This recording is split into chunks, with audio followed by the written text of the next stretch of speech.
Bonjour à tous, nous y sommes, la nouvelle plateforme PC de chez AMD débarque, elle se nomme Sammy Ridge et se compose de deux éléments essentiels, de nouvelles cartes mères basées sur de nouveaux chipsets, ici il s'agit du X370 et on a également une nouvelle génération de processeurs et si vous nous suivez sur Jinfu, vous connaissez naturellement son nom, il s'appelle Ryzen. Cette petite vidéo va être consacrée à la présentation donc, du haut de gamme, de la vitrine technologique du Ryzen 7 1800X et je vous ferai une deuxième petite vidéo consacrée donc à la plateforme qu'on a utilisée. Il s'agit d'une plateforme signée Gigabit sous la marque Aorus, donc ça s'adresse aux joueurs et elle se nomme, la carte mère, la X370 Gaming 5. Donc bah écoutez, on va attaquer tout de suite, donc c'est une présentation du Ryzen 7 1800X. Nous y sommes, donc AMD officialise sa nouvelle gamme de processeurs 14 nanomètres. Ici on a un changement fondamental, nouvelle identité, nouvelle marque, nouveau design. AMD souhaite marquer le coup avec trois attaques. Une pour redéfinir le standard du haut de gamme avec l'arrivée des processeurs 8 cœurs généralisés.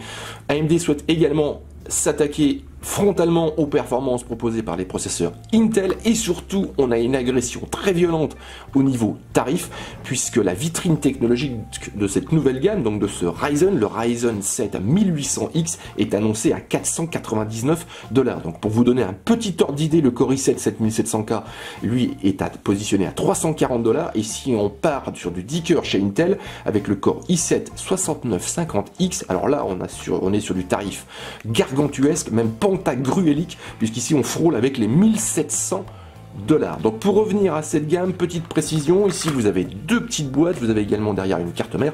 Alors pourquoi on a tout reçu au dernier moment, il y a moins de 24 heures, on vient juste de finir donc les tests, tout ce qui va être benchmark. Ici la vitrine technologique est montée sur la carte mère là, il s'agit du R7, donc du Ryzen 7 1800X et j'ai entre les mains le R7 1700X. On va parler de la vitrine technologique en ayant dans les mains donc le R7 1700X, c'est juste pour vous montrer le processeur en lui-même qui ne change pas entre ces deux références là. Au niveau design, donc le processeur s'accompagne, donc je vais peut-être vous le déballer, ça va être mieux, voilà. Donc on retrouve un petit autocollant à mettre sur son boîtier si on souhaite affirmer et montrer donc ses choix, on va dire technologiques. Le processeur en lui-même, donc allons avec précaution puisque on a pas mal de picots, vous allez le voir à l'arrière. Faites bien attention de surtout pas les tordre. Donc ce processeur, ce Ryzen 7 1800X est la vitrine technologique. Il s'exploite sur la plateforme Sammy Ridge. Il faudra donc une carte mère, changement de carte mère obligatoire, passage également à la DDR4. Le socket ici sera un socket AM4, tandis qu'au niveau de chipset, il faudra de préférence voter pour du X370. Donc pour revenir à ce processeur 1800X proposé par AMD, on a un processeur 8 cœurs, 16 threads, 20 mégas de cache, L2, L3. On retrouve également un coefficient multiplicateur débloqué, ça c'est généralisé. Et on retrouve une fréquence de 3,6 GHz de base avec un mode boost à 4 GHz. Côté TDP, donc ça il s'agit de l'enveloppe thermique, à bien considérer lorsque vous ferez le choix du système de refroidissement, 95 watts. On a également tout un ensemble de technologies déployées donc au travers de cette vitrine technologique. On retrouve également sur le processeur que j'ai entre les mains, donc le R7 1700X. Elle est rassemblée au niveau d'un terme qu'on appelle le Sense EMI. On va retrouver plusieurs choses comme le Pure Power, le Precision Boost, le Neuronal Net Prediction ou encore le Smart Refresh. Alors je vais pas détailler tout ça au niveau de cette vidéo là, je vous invite à nous retrouver très prochainement au niveau de Jinfu pour découvrir en détail tout ceci. Par contre je vais vous parler de ces technologies qui s'appelle le XFR pour Extended Frequency Range. Ici AMD souhaite véritablement proposer un focus sur l'overclocking et ces processeurs sont équipés d'une petite technologie autonome qui va permettre d'appliquer un overclocking selon les performances du système de refroidissement.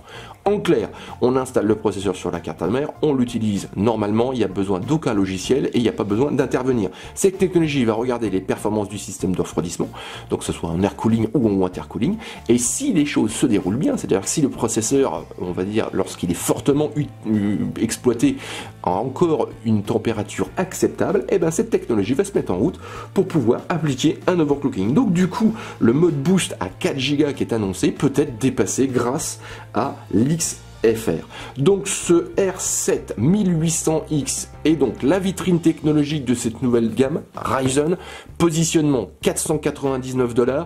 On a le droit maintenant de parler des performances. Nos tests montrent que ça dépote vraiment, surtout lorsqu'on commence à titiller avec des applications fortement multithreadées, mais également en usage courant sous Windows 10. Donc là, bien sûr, on va essayer de faire le plus vite possible pour pouvoir publier tout ça afin de positionner ce processeur, en particulier face au Core i7 7700K et la vitrine de chez Intel, le Core i7 6950X. Donc voilà, il s'agissait d'une petite présentation donc de cette nouvelle gamme Ryzen avec le lancement de la série 7, que des processeurs 8 cœurs, ça s'adresse directement au haut de gamme, et en particulier avec cette vitrine technologique, le Ryzen 7 1800X.